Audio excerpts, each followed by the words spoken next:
Good morning, everybody. Dr. Rafich here from Vet Triage. It is 7:26 a.m. Pacific Time, August 23rd. Let's talk about snacks for your pet. So I'll begin with the easiest ones, which are the toxic ones. And keep in mind that just because your pet gets into any of these things, let's say by accident, or if somebody had good intentions and gave them a snack that's actually dangerous for them, first step is vet triage. And the reason for that is because the vast majority of these exposures are either the subtoxic dose, so underneath the dose that the medical literature will deem dangerous for pets, or if it is within the toxic range or beyond that, it may or may not warrant an emergency visit or inducing vomiting or whatever it may be.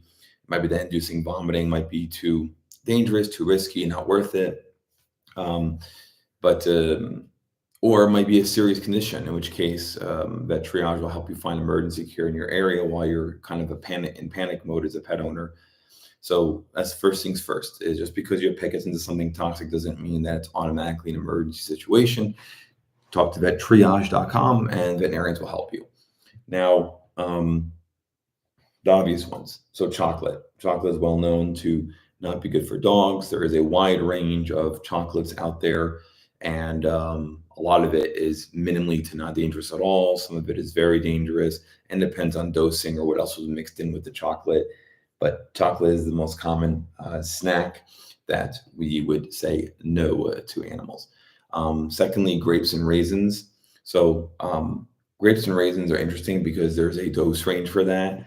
And depending on the size of your pet, how many grapes they ate, a lot of pets I find are are beneath the toxic dose. So this is one that you might be scared of as a pet owner if it happens to your pet, because you'll be googling things, but it's not necessarily as dangerous as the internet, I guess, will have you believe. There's an actual dose that we can calculate depending on if you know how many grapes or raisins your pet ate. Onions and garlic. So these are typically dangerous with long-term chronic exposure. You're not looking at it being a scare in the short term. In fact, usually the biggest reason why the animal gets into garlic or onion is not because they ate like a raw version of them, it's because that they ate something else that has it in there. So sometimes the other thing they ate that has the garlic or onion in it is maybe even more dangerous than the garlic or onion.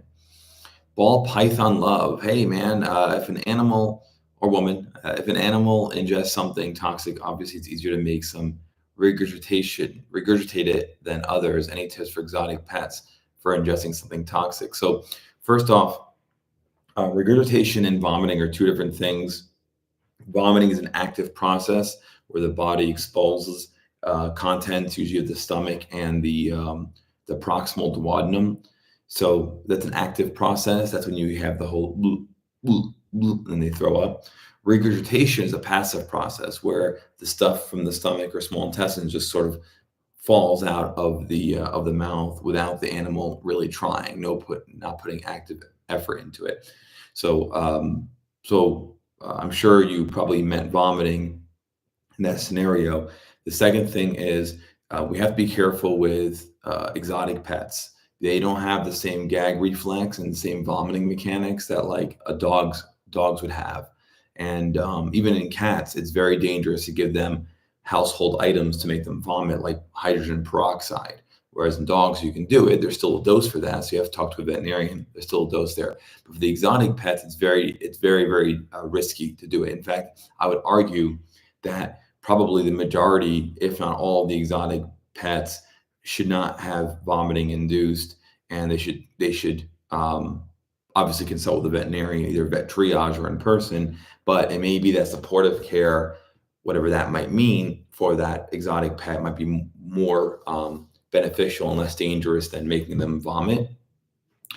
If, however, ball python love, you're talking about an exotic pet that has ingested like a foreign body, so they ingested an eraser from a pencil or a pen cap or whatever, some sort of object, not an organic material like food, but something, an object. Depending on the object, you're probably looking at emergency surgery if that's the case. Most exotic pets are very small. Like I said, they don't vomit things easily unless they're really, really, really sick, and so these things probably won't pass. So, um, but yeah, but you are right though in terms of non-exotic animals, especially dogs. They're the most common. If they ate something and we catch it in time, then the veterinarian will figure out, okay, is this something that is that can be solved by making the dog throw up? Is it worth the risks of making a dog throw up, because making them vomit is not a 100% safe thing either? And uh, and then is it too late to make them throw up? Is already past the time where we think this food or object is now past the stomach or proximal duodenum, and so vomiting, it won't even help if that's the case. So Ball Python Love says, luckily this hasn't happened. Thanks for the info. Yeah, of course. Thanks for joining the live stream. And yeah, I haven't seen too many exotic pets ingest things. I've had an iguana that ingested a penny that the owner declined doing surgery on. I've had rabbits with hairballs. That's a very common one. The Trichobezoar. I'm sure I've had probably a ferret or two that's eaten something they shouldn't have eaten, but I've never had to make them throw up. And usually, if it's something organic, we just support them with medications at the hospital and take care of them that way. So thanks for your question. Appreciate it. So those are some examples of snacks might be a bit dangerous. Avocado is another one you want to avoid in animals. It's a bit like unknown whether or not they truly are toxic, but from the little literature that's out there, it's very toxic. But trying to avoid avocado as well. Ball Python Love says, from what I know, parrots have a pouch they store food in sometimes. The toxin is in there and not in the stomach. How would you remove it? Yeah, that's a problem because birds do not vomit unless they are very, very, very, very sick. They don't have the mechanism. Rabbits are the same way. Horses are the same way. They don't throw up. They regurgitate. And I know that there's like some like mating rituals and behaviors they'll do for that. But yeah, if they ate something toxic, then either you have to hope that they will digest it, metabolize it, and it'll pass, or there are veterinarians who will perform surgery on birds. So it is a possibility depending on what that object is. Yeah. But that, I think, with the pouch you're referring to is the crop, which is in their neck area there, and you'll see a crop, especially in younger birds, where when after they're like while they're eating, it just like grows because the food's being stored there, and then it'll obviously as it passes the crop, it'll deflate. So crop stasis is a major problem, and I think what also you're referring to, Ball Python Love, is if whatever they ate is actually causing even like burning of the crop, or it's too hot or it's too cold, that whatever the thing they ate is, then it'll cause crop stasis and the crop now isn't moving. And that's a problem. That's a major problem too. So very common one though. That one they'll try with medications or flushing out the crop or what have you to remove the substance, if those are options for the person. Some safe snacks for your pet. And again, this is mostly like for dogs. Some cats are weird and they like these things. Most cats don't like sweet things or whatever, but dogs will usually eat these things. Something like blueberries is good for them. Antioxidants and relatively low calories. Carrots are great. Carrots are a nice filler if you're trying to have your dog lose weight, and so carrots are a good option for them. Just make sure that the carrot is of the sufficient size if your dog inhales them and doesn't really chew them. That's not going to cause a problem. Those are good. Strawberries, bananas. These are fruits that are high energy fruits. Usually like them, not always, but usually like them, and so we can give dogs these types of snacks as well. Ball python love. I have a ball python, so I can't give her treat snacks. I wish I could though. I think dogs can eat dragon fruit too. Yep, yeah, dragon fruit as well. Dragon fruit's funny because that's one that's even new to me, and I don't know how expensive they are, but Yeah, sure. You can give them to dogs. It sounds expensive. Mangoes too, actually, is another one that's a bit pricey, but you can also give to dogs as well. Yeah.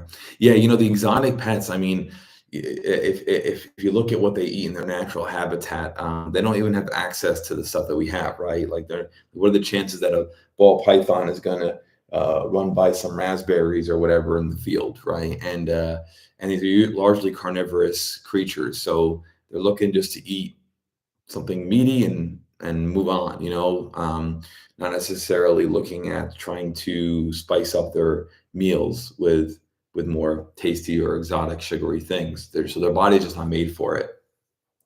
And to some degree, dogs too, although dogs are more omnivorous than even like cats are, for example. So they can handle and they desire some level of fruits or vegetables, but again, mostly meat anyway. But yeah, but those are some snack ideas you can consider for your pet.